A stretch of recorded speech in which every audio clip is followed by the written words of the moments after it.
Love பண்றேன்னு கேள்விப்பட்டேன். Love எல்லாம் ஒண்ணும் கிடையாதுங்க. இல்லையே, இல்லாம ராங் இன்ஃபர்மேஷன் வந்துச்சு. நான் அப்படியா? சரி, வேலண்டைன்ஸ் டே நீங்க என்ன பிளான் பண்ண? எங்க போனேன்?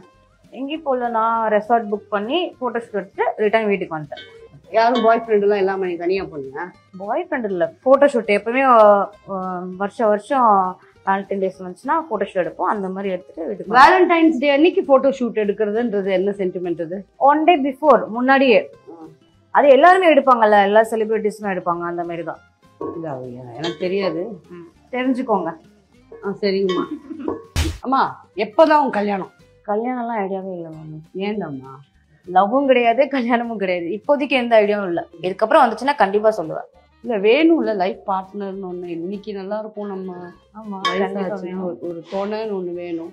அதுக்கான இன்னும் யாரும் அமையல லைஃப்ல. ஃபியூச்சர்ல இதுக்கப்புறம் கண்டிப்பா வந்தாங்கன்னா சொல்லுவேன். நம்பிக்கை இருந்ததுங்க. நான் ஃபர்ஸ்ட் ஒரு லவ் பண்ணும் போது அப்ப நம்பிக்கை இருந்தது. அது பிரேக்கப் ஆனோன்னா அது அப்படியே டவுன் ஆயிடுச்சு. இதுக்கப்புறம் ஒரு நல்ல பர்சன் வந்துச்சுன்னா கண்டிப்பா அவங்க மேல நம்பிக்கை இருந்துச்சுன்னா கல்யாணம் பண்ற அளவுக்கு போகலாம். இல்லைன்னா அவ்வளவுதான், லைஃப் இப்படியே போகலாம். மேரேஜ் பண்றதுக்கு குவாலிஃபிகேஷன்லாம் அப்படிலாம் ஒன்றும் இல்லைப்பா. ஏதோ நம்மளை புரிஞ்சுக்கிட்டு நம்மளை பாத்துக்கிற மாதிரி ஒரு நல்ல பர்சன் இருந்துச்சுன்னா அது போதும். அவங்க இப்படி இருக்கணும், அவங்க அவ்வளோ படிச்சிருக்கணும், அவங்க அவ்வளோ சம்பாதிக்கணும், அந்த மாதிரிலாம் கிடையாது. நல்லபடியாக நம்மளை பார்த்துக்கணும், அவங்க குட் ஹார்ட்டாக இருக்கணும், அவ்வளோதான்.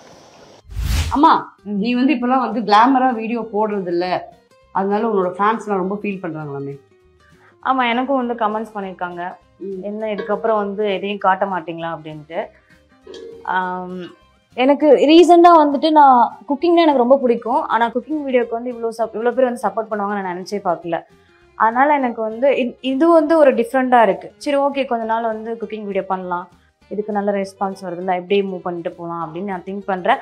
அதுலேயும் ஒரு சில பேர் கமெண்ட் பண்ணுறாங்க, நீ இன்னும் 10 நிமிஷம் எல்லாம் போடாத அப்படின்னு சொல்லி பேசுகிறாங்க. ஓகே, பரவாயில்ல. அதுதான் நம்ம கிளீனா இருக்கணும் அப்படின்னு நினச்சி நான் ஆக்சுவலி தப்பு ஒன்றும் பண்ணல. It's her body, she shows, it's her wish. அது பார்த்து என்ஜாயும் பண்ணுவீங்க. கடைசியில அவங்க அதை பண்ணலைன்னா நீ 10 நிமிஷம் போடாதன்றீங்க. என்னையா உலகம் நீங்க? இப்போ எப்படி ஏர்னிங்ஸ் எல்லாம் என்ன பண்ணிட்டு இருக்க? ஆல்ரெடி சேவிங் பண்ணி வச்சது. அப்புறம் அப்பப்போ ஏதாவது ஷூட் வந்துச்சுன்னா அந்த மணி வச்சு அப்படி மேனேஜ் பண்ணிட்டு இருக்கேன். இப்போ ஒரு தனி இண்டிவிஜுவலா நம்ம சம்பாதிச்சு நம்ம தனியா இருக்கோம். நீ அந்த போல்ட்னஸ் தான் முதல்ல இருந்தே யோசிச்ச இல்லையா? ஆமா. வந்த விஷயம் நம்ம எதுக்கு வந்தோம், அதை நம்ம சாதிச்சிட்டோன்ற ஃபீலிங் இருக்கா? சாதிச்சிட்டோம்னு சொல்லிட்டு அதெல்லாம் எனக்கு ஃபுல்ஃபில் ஆகல. பட் முன்னாடி இருந்ததை விட நிறைய கத்துக்கிட்டேன். ஒரு தைரியம் வந்திருக்கு, அவ்வளவுதான். நான் இன்னும் எதுவும் பெருசாலாம் சாதிக்கல. படங்கள் ஏதாவது கம்ப்ளீட் ஆயிருக்கா? இப்போ ரீசெண்டா ஒரே ஒரு மூவி மட்டும் பண்ணியிருக்கேன். சாங் மட்டும் பண்ணியிருக்கேன். சோலோ சாங் பண்ணிருக்கேன். Solo song. வேற எதுவும் பெருசா வரல.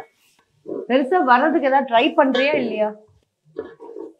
ட்ரை பண்றதுன்னா ஃபர்ஸ்ட் ஸ்டார்டிங்ல இருந்தெல்லாம் பாத்தீங்கன்னா நிறைய வாய்ப்பு தேடி அலைஞ்சு எல்லாம் எனக்கு ஃபெயிலியர் ஆயிடுச்சு. அதோட நான் பெருசா எதுவும் ஓகே போதும், நமக்கு இந்த லைஃபே போதும், எல்லாம் அடிபட்டு வந்தாச்சு, திருப்பி நம்ம போனாலும் அது ஒன்றும் நடக்கிற மாதிரி தெரியல. அதனால அப்படியே ஸ்டாப் பண்ணிட்டேன்.